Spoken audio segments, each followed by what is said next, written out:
Capítulo 18: Trauma, estresse e a biologia do vício.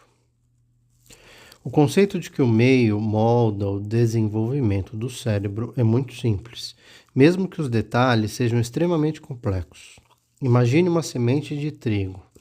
Por mais geneticamente viável que uma semente seja, fatores como luz solar, qualidade do solo e irrigação devem atuar da maneira apropriada para que ela germine e se torne uma planta adulta saudável. Duas sementes idênticas, cultivadas em condições opostas, geram plantas diferentes. Uma alta, robusta e fértil, a outra mirrada, murcha e improdutiva. A segunda planta não está doente, ela só não teve acesso às condições necessárias para alcançar todo o seu potencial. Se ela desenvolvesse algum tipo de doença ao longo da vida, isso poderia ser facilmente associado ao ambiente de escassez. O mesmo vale para o cérebro humano. Os três principais sistemas cerebrais relacionados ao vício: 1. O sistema opioide, de vínculo e recompensa. 2. O centro de incentivo e motivação dopaminérgico. E 3. As áreas de autocontrole no córtex pré-frontal. São todos extremamente vinculados ao ambiente. Em muitos graus, esses sistemas estão desarranjados em todas as pessoas viciadas. O mesmo se aplica, como veremos, ao quarto sistema que atua no vício, que é o mecanismo de reação ao estresse. Interações felizes e harmônicas com os pais estimulam a liberação de opioides naturais no cérebro da criança. Essa onda de endorfina promove o relacionamento vinculativo e incentiva o desenvolvimento do circuito de opioides e dopamina. Por outro lado, o estresse reduz a quantidade de receptores de dopamina e opioides. O crescimento saudável desses sistemas cruciais, responsáveis por impulsos tão necessários quanto o amor, a conexão, o alívio de dores, o prazer, o incentivo e a motivação. Depende, portanto, da qualidade do relacionamento vinculativo. Quando as circunstâncias não permitem que a criança tenha interações seguras e frequentes, ou pior, quando a expõem a muitas situações estressantes, malformações costumam acontecer. Os níveis de dopamina no cérebro de um bebê variam dependendo da presença ou ausência dos pais. Em macacos de 4 meses de idade, grandes alterações nos sistemas de dopamina e outros neurotransmissores foram observadas após apenas 6 dias de separação da mãe.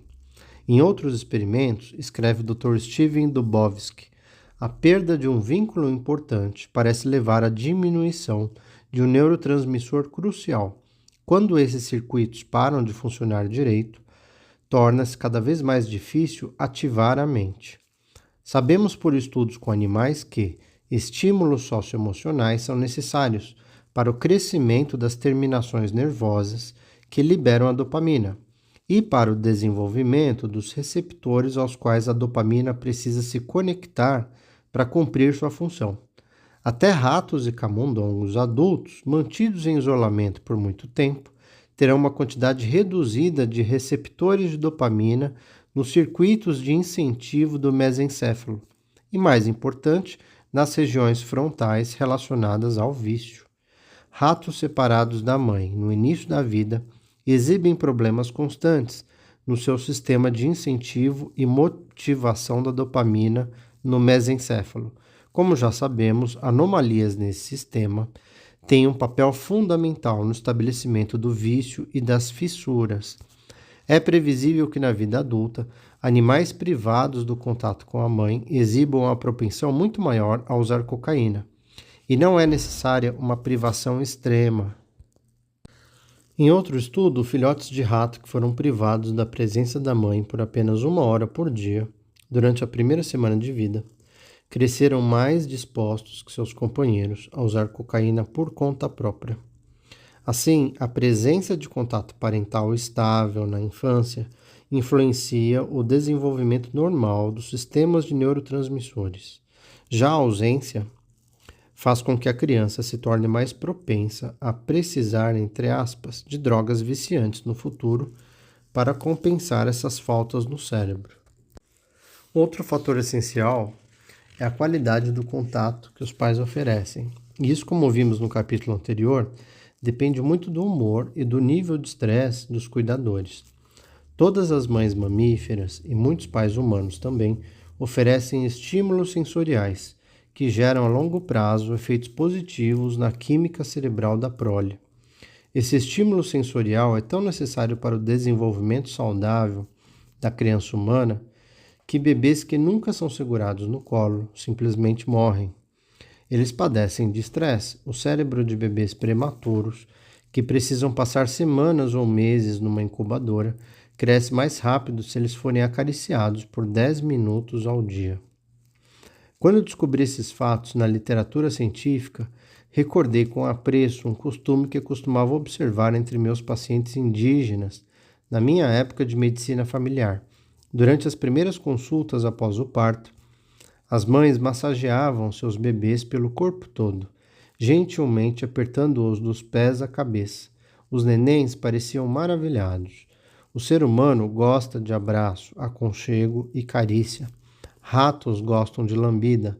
Um estudo de 1998 descobriu que filhotes de rato que recebiam mais lambidas e outros tipos de contato carinhoso da mãe tinham, na vida adulta, um circuito cerebral mais eficiente para reduzir a ansiedade.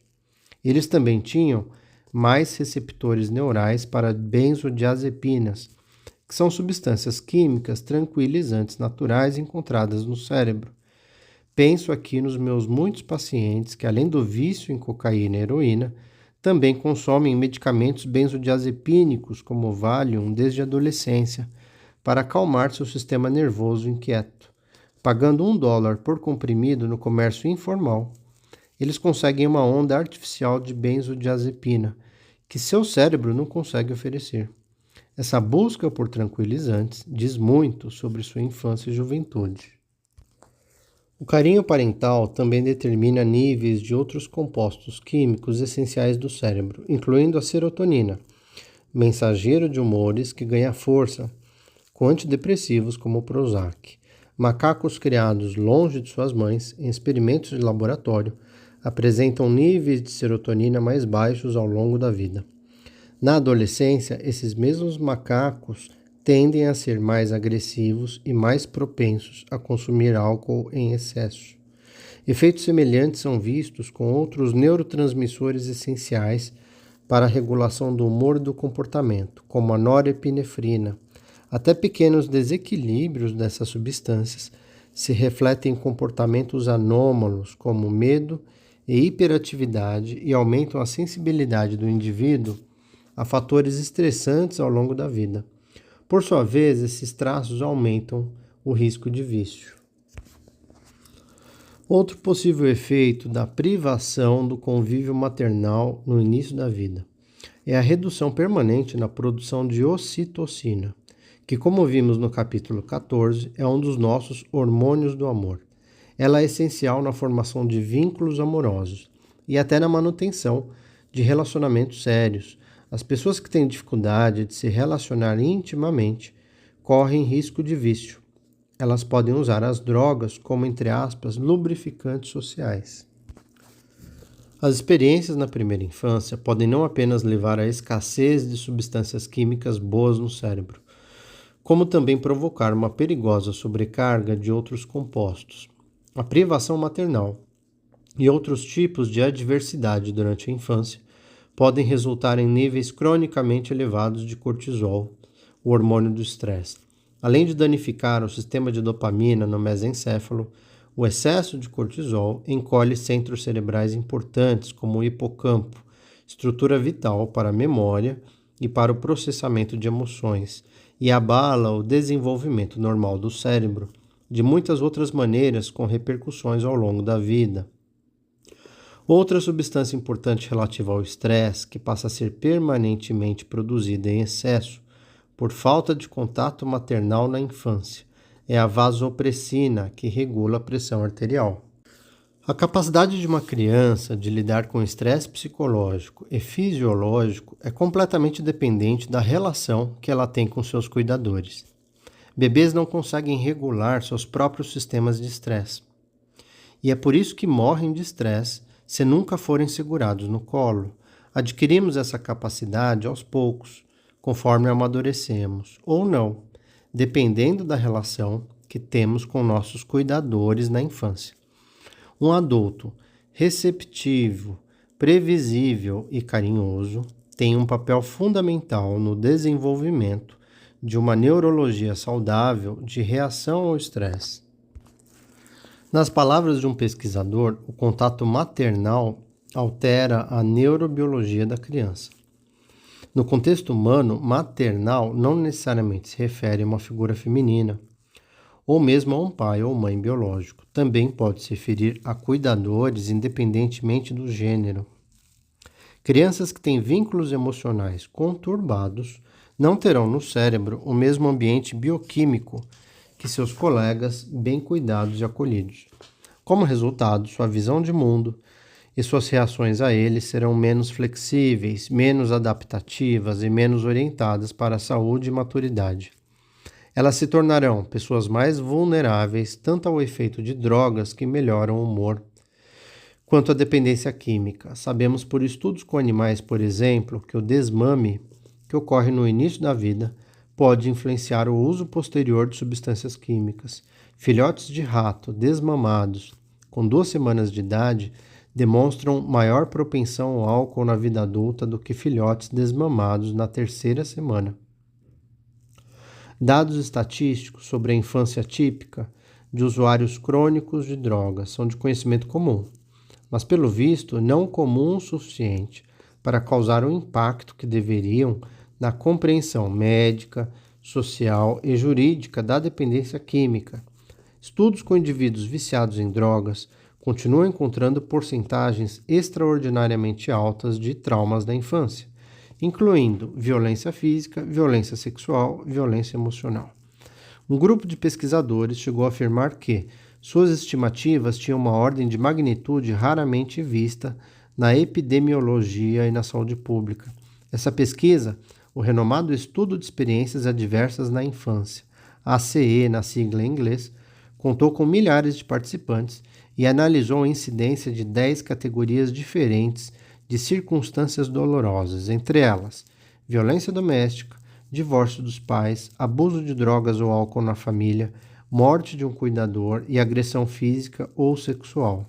Então foi feita a correlação entre esses dados e o abuso de substâncias entre os participantes. Para cada experiência adversa na infância, o risco para a iniciação precoce no abuso de substâncias dobrava, triplicava ou quadruplicava. Os participantes com 5 ou mais dessas experiências eram de 7 a 10 vezes mais propensos à dependência química do que aqueles com nenhuma. Os pesquisadores do ACE concluíram que quase 2/3 do uso de drogas injetáveis podem ser atribuídos a eventos traumáticos e violentos na infância. E tenha em mente que a população que eles avaliaram era relativamente saudável e estável. No mínimo 1/3 dos participantes tinha o ensino superior completo, e a maioria havia passado pelo menos algum tempo na faculdade.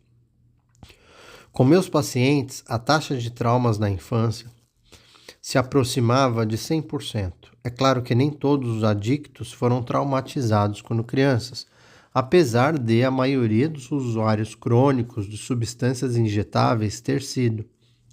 Assim como nem toda criança que passa por agressões graves se torna dependente química na vida adulta.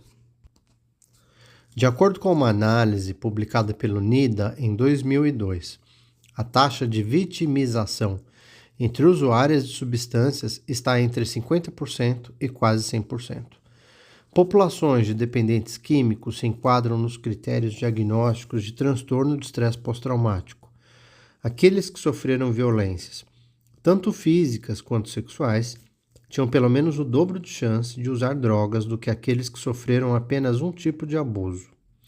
O consumo de álcool segue um padrão muito semelhante. Aqueles que sofreram agressão sexual têm o triplo de chances de começar a beber na adolescência do que os jovens que não passaram por isso. Para cada circunstância emocionalmente traumática na infância, há uma probabilidade de 2 a 3 vezes maior de abuso de álcool em idade precoce. Em geral, esses estudos evidenciam que o estresse e o trauma são fatores comuns associados ao consumo de álcool na juventude, como um meio de regular emoções negativas ou dolorosas, escrevem os pesquisadores do ACE, que são os Estudos de Experiências Adversas na Infância. É como muitos dependentes químicos dizem, eles se automedicam para acalmar a dor emocional. Porém, mais que isso, o desenvolvimento do cérebro deles foi sabotado por experiências traumáticas. Os sistemas subvertidos pelo vício, circuitos de dopamina e opioides, o cérebro límbico emocional, o sistema de estresse e as áreas de controle de impulsos do córtex simplesmente não conseguem se desenvolver de forma normal sob essas circunstâncias. Sabemos um pouco sobre como tipos específicos de traumas na infância afetam o desenvolvimento do cérebro. Por exemplo, acredita-se que o vermes que fica no cerebelo, na parte posterior do cérebro, tem um papel fundamental nos vícios, porque influencia o sistema de dopamina no mesencéfalo. Imagens dessa estrutura em adultos que sofreram abuso sexual na infância revelam anomalias no fluxo sanguíneo, que por sua vez estão associadas a sintomas que aumentam o risco da dependência química. Num estudo com EEGs de adultos que sofreram violência sexual, a grande maioria tinha ondas cerebrais anormais e mais de 1/3 demonstrava atividades epiléticas. Essas descobertas me lembram uma menina de 13 anos que atendi na minha clínica particular, que aparentemente do nada começou a apresentar sintomas de epilepsia na forma de crises de ausência. Ela se desligava completamente por breves períodos de tempo. Certa vez, no meio de uma partida de beisebol, ela ficou paralisada, os olhos vidrados, sem escutar os berros de suas companheiras de time para mexer o bastão. Ela teve episódios semelhantes na sala de aula que duravam entre 10 e 20 segundos. Seu EEG teve resultados anormais e o neurologista que consultei prescreveu um anticonvulsivo. Quando perguntei a ela, na privacidade do meu consultório, se algo a estressava, ela apenas respondeu não. 9 anos depois, não mais epilética, ela revelou para mim que as crises começaram durante um período de abusos sexuais recorrentes cometidos por um parente. Como é normal acontecer com crianças que sofrem violência sexual, ela sentia que não tinha quem recorrer, então fugia de si mesmo. Fica pior.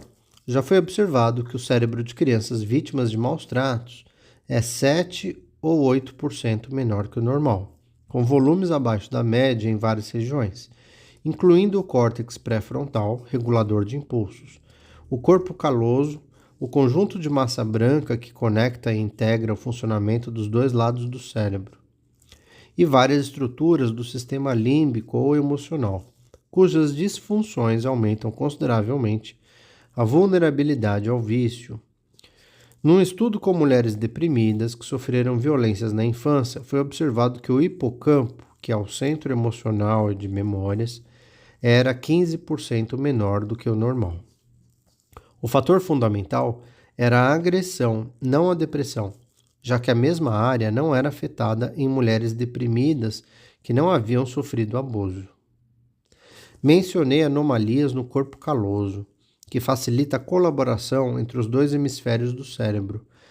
Não apenas o corpo caloso de sobreviventes de traumas é menor, como também há evidências de problemas no seu funcionamento. O resultado pode ser uma divisão no processamento de emoções. As duas metades cerebrais podem não funcionar em conjunto, ainda mais quando o indivíduo está sob estresse. Uma característica do transtorno de personalidade, condição com que muitos viciados em drogas costumam ser diagnosticados, é alternar entre a idealização de outra pessoa e a intensa antipatia ou ódio. Não existe meio termo, isto é, a aceitação simultânea de qualidades positivas e negativas do outro. O Dr. Martin Teicher, diretor do programa de pesquisa sobre biopsiquiatria de desenvolvimento do McLean Hospital, em Maryland, sugere a possibilidade muito intrigante de que nossa visão negativa sobre uma pessoa esteja armazenada no hemisfério cerebral, enquanto a positiva fica no outro hemisfério. A falta de integração entre as duas metades significaria que as visões negativa e positiva não se fundem numa imagem completa.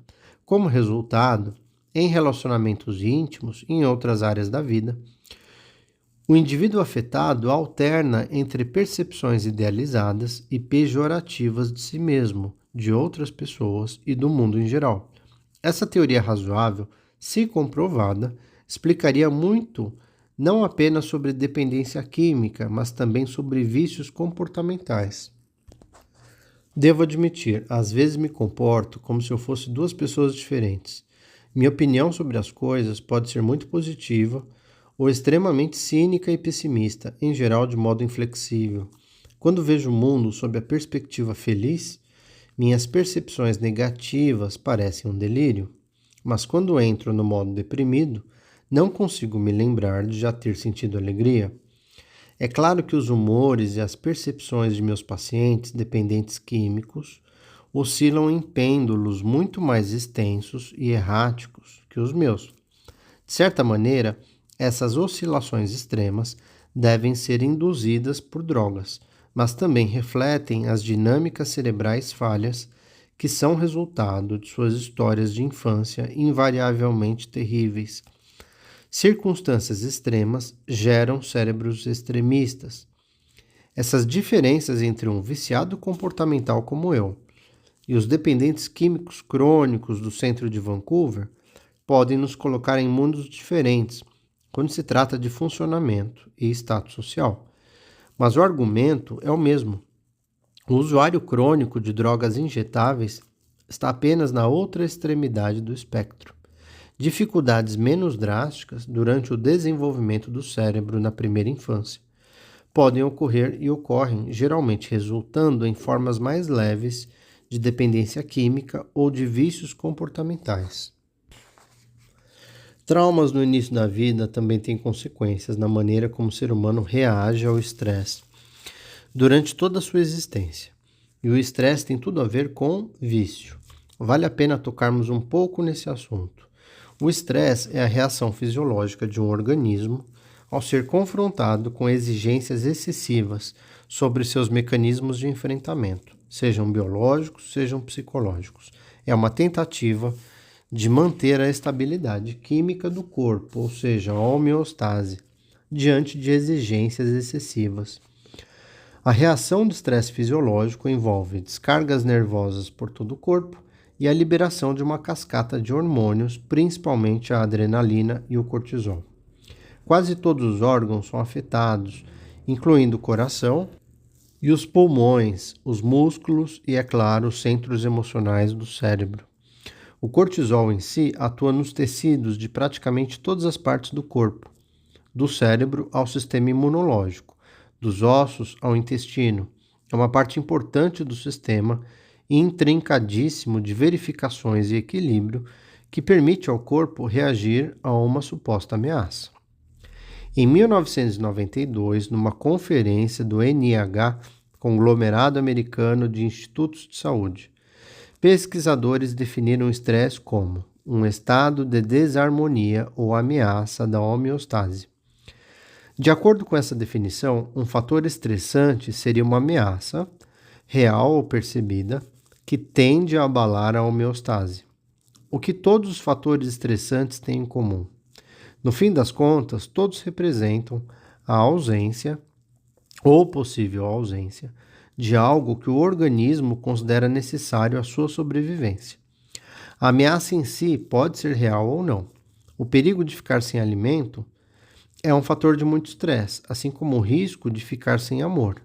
Podemos dizer sem hesitar que os fatores de estresse mais importantes para o ser humano são de cunho emocional, escreveu Hans Selye, médico canadense pioneiro nesse campo de pesquisa. O estresse no início da vida estabelece um ponto de partida desvantajoso para o sistema de estresse da criança. Ela se torna estressada com mais facilidade ao longo de sua vida. O Dr. Bruce Perry é membro sênior da Academia de Traumas Infantis de Houston, nos Estados Unidos, e ex-diretor dos programas para a saúde mental infantil em Alberta, no Canadá. Ele argumenta: uma criança que sofreu estresse no início da vida será mais hiperativa e mais reativa. Ela aciona gatilhos com mais facilidade e é mais ansiosa e nervosa. Compare uma pessoa, seja ela criança, adolescente ou adulta, com parâmetros normais de inquietação, com outra cujos parâmetros sejam elevados. Dê álcool para as duas, ambas podem sentir o mesmo efeito intoxicante. Mas aquela com maior inquietação fisiológica sentirá o benefício extra do alívio do estresse. É como estar com a garganta seca e tomar água gelada. O prazer é muito amplificado pelo alívio da sede. As vias hormonais de crianças que sofreram violência sexual são cronicamente alteradas. Até um fator de estresse leve, como a depressão maternal, pode abalar os mecanismos físicos de estresse de uma criança. Se acrescentarmos negligência, abandono, maus tratos ou abuso, a criança se tornará mais reativa ao longo da vida. Um estudo publicado no The Journal of the American Medical Association concluiu que um histórico de abuso infantil por si só está associado ao aumento da reatividade neuroendócrina, nervosa e hormonal ao estresse, que é amplificada ainda mais com a ocorrência de traumas adicionais na vida adulta.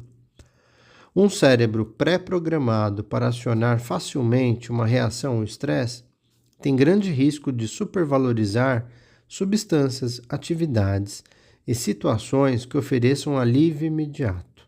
Essa pessoa se preocupará menos com as consequências a longo prazo, assim como alguém com sede extrema beberá qualquer tipo de água, mesmo sabendo que pode conter toxinas.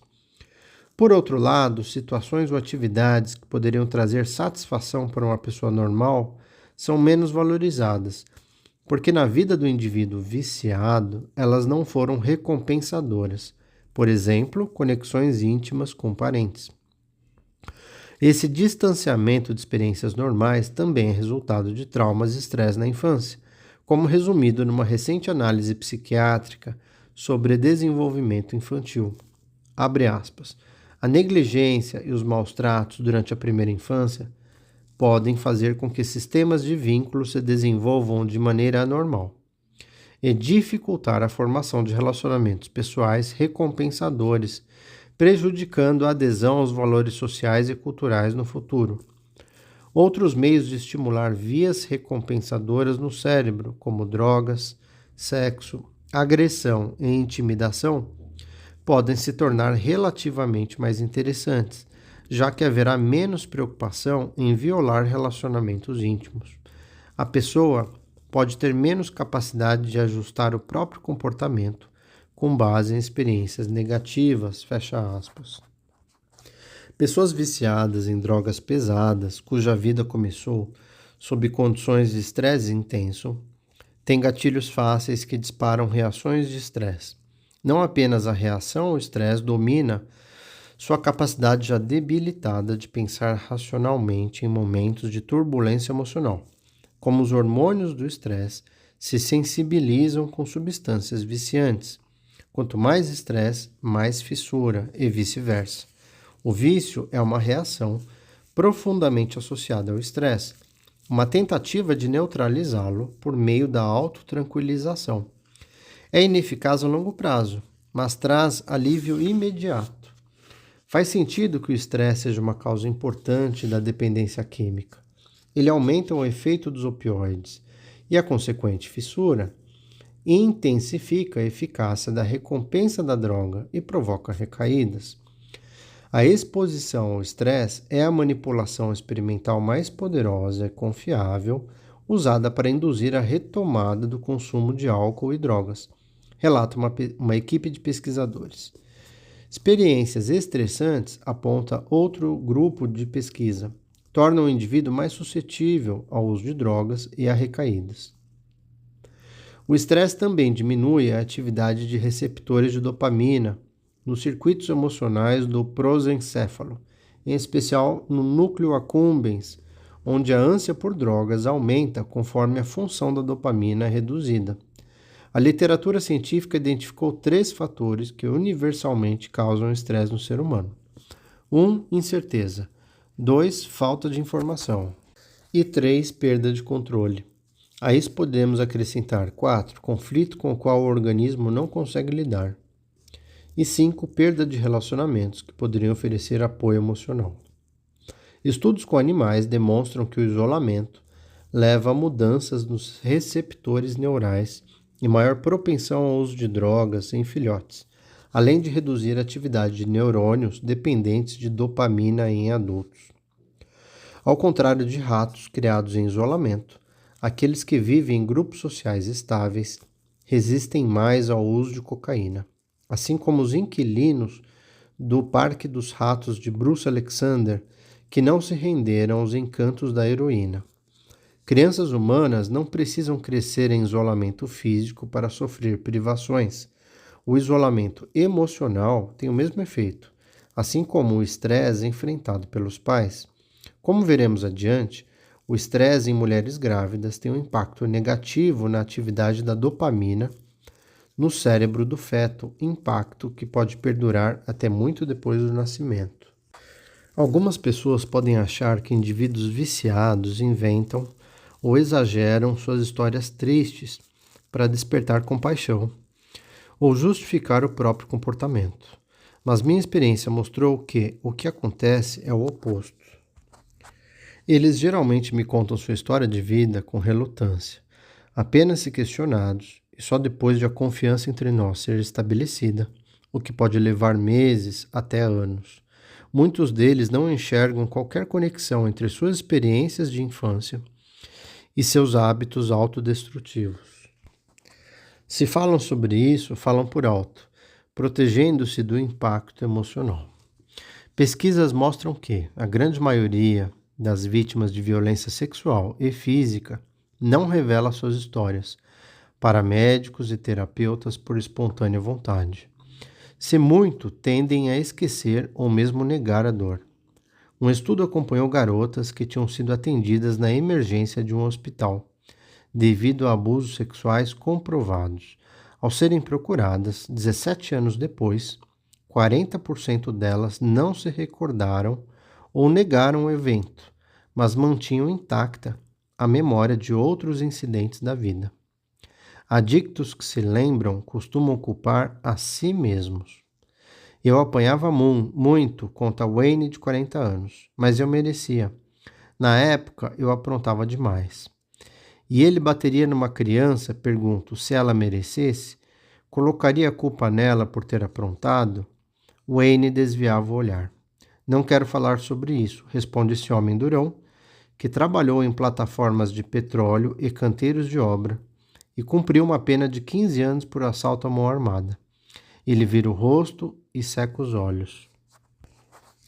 Entender o forte impacto que as circunstâncias da infância exercem sobre o desenvolvimento do cérebro pode nos tornar menos confiantes na recuperação do vício, mas há bons motivos para não perdermos as esperanças. O cérebro é um órgão resiliente.